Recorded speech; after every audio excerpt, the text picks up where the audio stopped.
Hello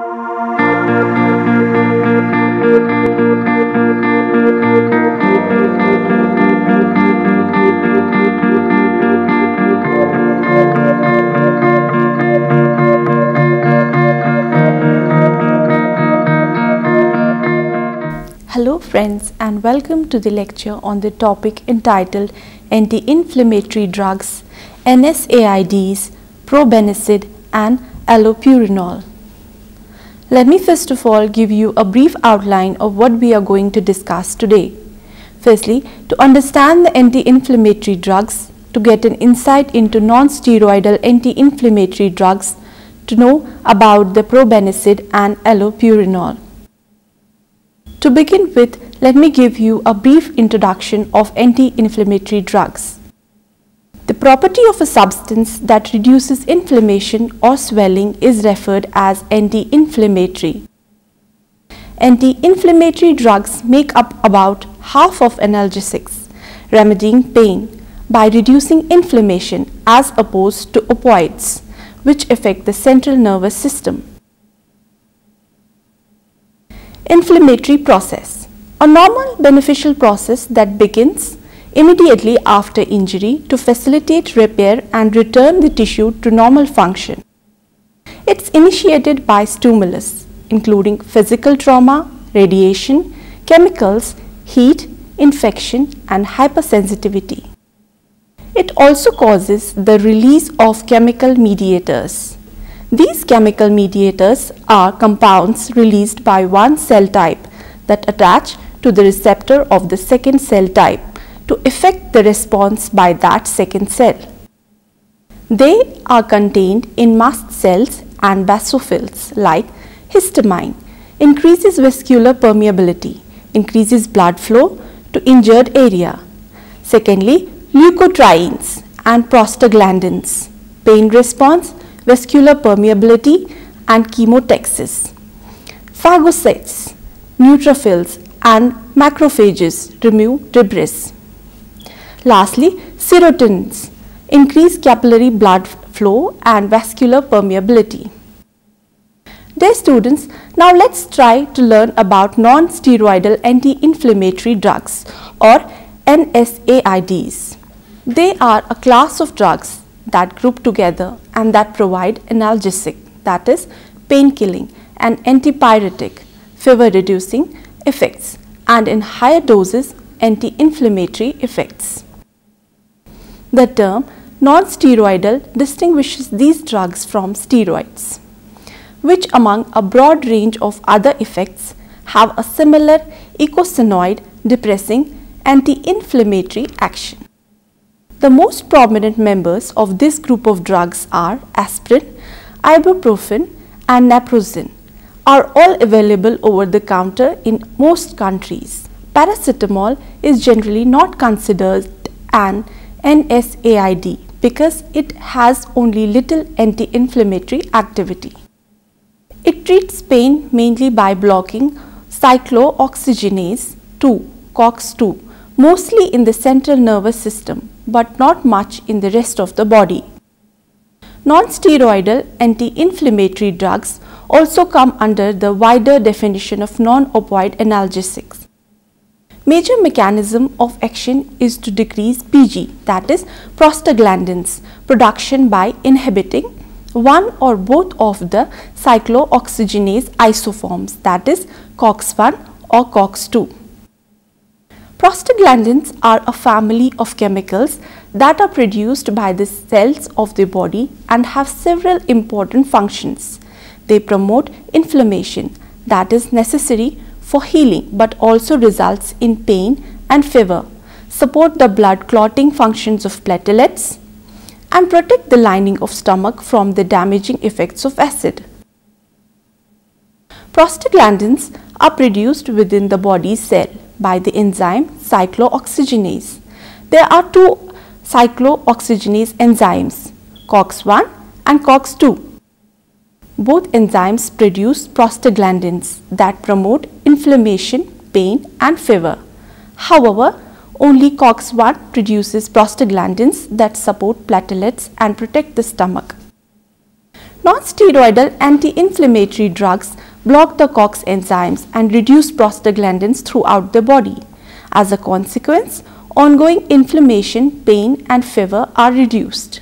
Examples of most common NSAIDs include aspirin salicylate, diflunisal, ibuprofen, ketoprofen, nabumectin, piroxicam, naproxen, diclofenac, indomethacin, tolmetin, ketorolac, oxaprozin, salibocid and ketorolac.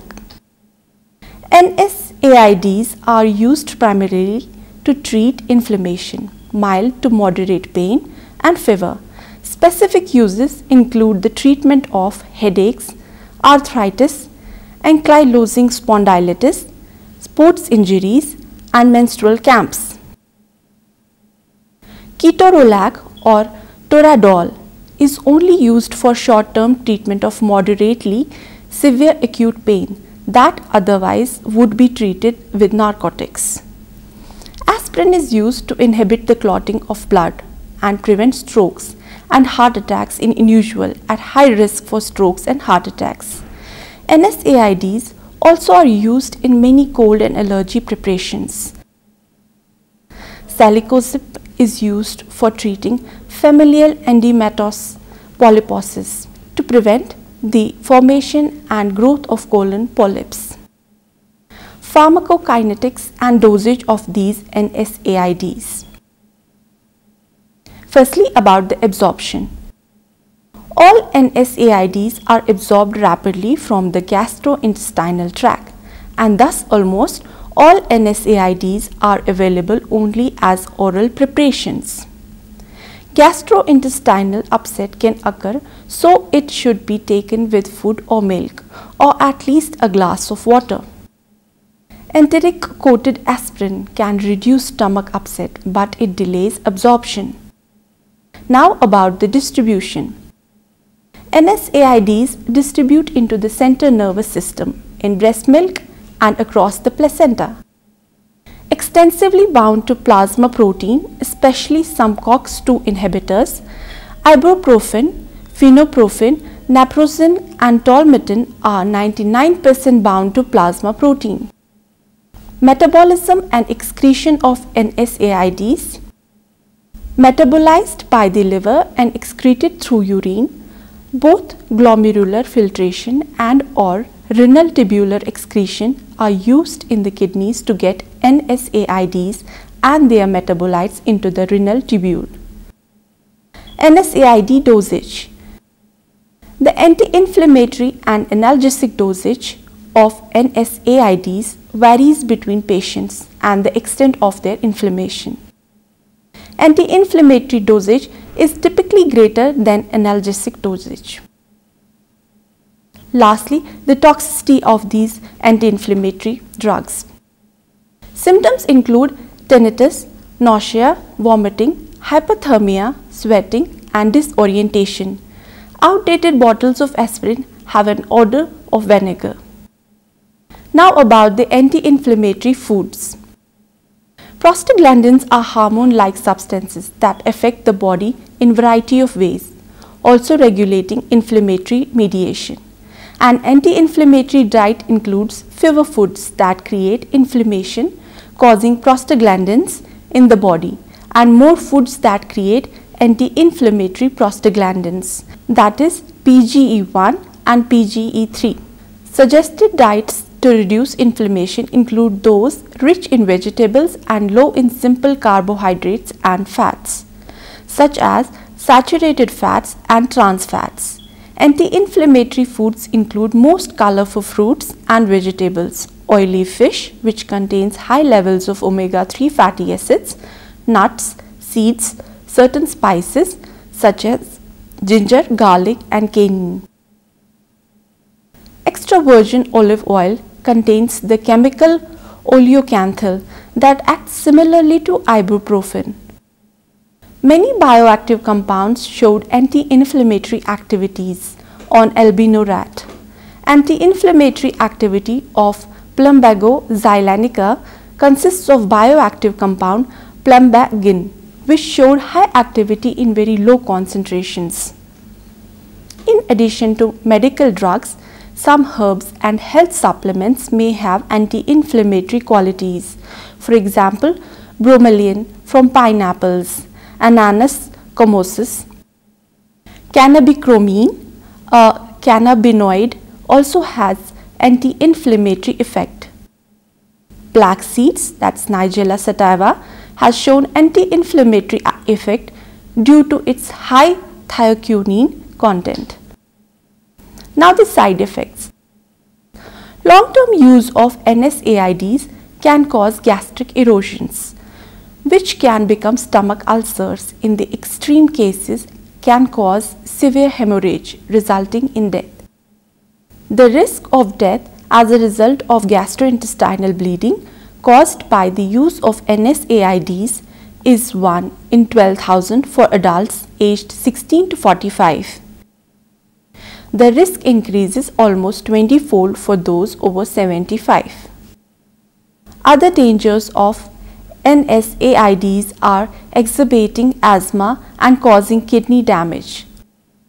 Apart from aspirin, prescription and over-the-counter NSAIDs also increase the risk of myocardial infarction and stroke.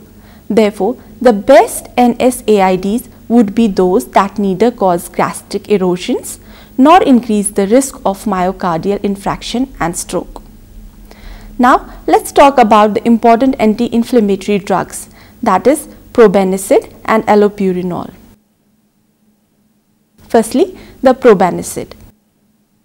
Probenecid, brand named as Procid, is a medicine used to treat gout, which is a type of arthritis caused by a build-up of uric acid crystals in the joints. Cells produce uric acid normally. In gout, the body does not flush it out fast enough. Probenecid works by making the kidneys flush the excess uric acid from the body. This helps to prevent uric acid crystals building up in the joints and therefore helps prevent joints becoming swollen and painful. Probenecid can also help increase the level of certain antibiotics in the blood. This helps increase the effectiveness of the antibiotics to treat an infection. Probenecid is taken on a long-term basis to prevent attacks of gout. The treatment also helps to prevent permanent damage to the joints. It does not treat the pain or inflammation of an attack of gout, and it's not normally started during a sudden attack. Probenecid does not work straight away. It may take several weeks to reduce the level of uric acid, so you may continue to have gout attacks for some time. Sometimes starting probenecid or increasing the dosage can actually cause an attack of gout. This does not mean the medicine is not working, so keep taking it during such attacks, together with any other medicine your doctor may recommend to manage the pain. Because probenecid works on the kidneys, it may not be effective if kidney function is abnormal. Probenecid is taken by mouth as a tablet and is usually taken twice a day. It should be taken after food to reduce stomach upset, and the tablets should be swallowed whole. It should also be taken with plenty of water. For greatest benefit, probenecid should be taken regularly. Now the dosage. Tablets come in 500 mg strength. Treatment usually starts with a small dose such as half a tablet twice a day. It may be increased to 1 or sometimes 2 tablets twice a day with a maximum of 4 tablets a day. Probenecid may be taken in combination with other arthritis and gout medicines including colchicine or allopurinol, steroid medicines such as prednisone or cortisone injections into the joint, anti-inflammatory medicines such as naproxen or ibuprofen, simple painkillers such as paracetamol. Now the side effects. Most people do not experience side effect from probenecid. However, some possible side effect can be experienced with treatment. The most common side effects are nausea, vomiting, and loss of appetite. These can be reduced if you eat little and often stick to simple foods such as dry toast. If you are sick, drink plenty of liquid. Now, less common or rare possible side effects. There are some rare but potentially serious possible side effects with probenecid. These include headache, flushing, sore gums, difficulty in sleeping, and dizziness. Now, skin problems. Probenecid can cause a rash or flanking skin, as well as boils or sore lips or mouth ulcers. Kidney problems. Probenecid can cause kidney stones. If you get blood in the urine or severe back pain, see your doctor. Infrequently, probenecid may cause leakage of proteins into the urine. Traces of protein in the urine are often not a problem. Larger amounts usually mean that probenecid will be stopped. Long-term possible side effects. Probenecid can be taken for long periods to manage gout. There seems to be no additional long-term side effects. Probenecid does not affect a person's ability to have children in the long term. Use with other medicines. Probenecid can interact with other medicines. You should tell your doctor, including your general practitioner, rheumatologist and others, about all the medicines you are taking or planning to take. You should also mention your treatment when you see other health professionals. Probenecid may affect how the kidneys get rid of some other medicines, including acyclovir and ganistricovir, used to treat viral infections, sulfonylureas, used to treat diabetes, zidovudine, used to treat HIV, and antibiotics. Dosage adjustment of these medicines may be required when taken with probenecid. Probenecid also affects how methotrexate is removed by the kidneys and can therefore increase methotrexate toxicity, particularly if the dose of methotrexate is more than 20 mg per week. Extra care is needed in elderly people and or if kidney function is significantly reduced. Aspirin can be used safely in the low doses taken for prevention of heart attack and stroke. If you have gout, you should avoid taking aspirin in other situations. Probenecid can be taken safely with anti-inflammatory drugs as long as your kidney function is reasonably normal. The simple pain reliever, paracetamol and combined medicines such as Panadine and Panadine Forte can be used while taking probenecid provided you take them as directed. Use with alcohol. Alcohol can trigger an attack of gout. While taking probenecid, keep your alcohol intake to minimum, that is 1 to 2 standard drinks once or twice a week. Drinking more than 4 drinks on one occasion, even if infrequently, is strongly discouraged. In some cases, total abstinence from alcohol is recommended. Now, the necessary precautions. You may need to have blood tests during the first few months of treatment depending on what other medicines you are taking and on your other health concerns. The uric acid level in your blood will also be checked to make sure the medicine is working. It is important to see your doctor regularly. Now, the other drug, that is allopurinol. Allopurinol, sold under the brand name Zyloprim and generics, is a medication used primarily to treat excess uric acid in the blood and its complications including chronic gout. Allopurinol was first synthesized and reported in 1956 by Roland K. Robbins in a search for antineoplastic agents. It's a xanthine oxidase inhibitor and is administered orally. Allopurinol reduces the production of uric acid in your body. Uric acid build-up can lead to gout or kidney stones. Allopurinol is used to treat gout or kidney stones and to decrease levels of uric acid in people who are receiving cancer treatment. Allopurinol is used for the long-term treatment and prevention of gout. Taken regularly, it can stop attacks of gout and help prevent damage to the joints. The body naturally produces a substance called urate, which is normally dissolved in the blood until it's passed out of the body in the urine. When too much urate is produced, or if the body cannot get rid of it properly, the blood cannot dissolve all the urate and solid crystals can form in and around joints, causing inflammation and pain. Allopurinol blocks an enzyme called xanthine oxidase, which is involved in producing urate. Over a few weeks, allopurinol can lower urate levels in the blood and stop new crystal forming. Once urate levels are low enough, existing crystals begin to dissolve. This can take some months and gout attacks can be experienced during this time.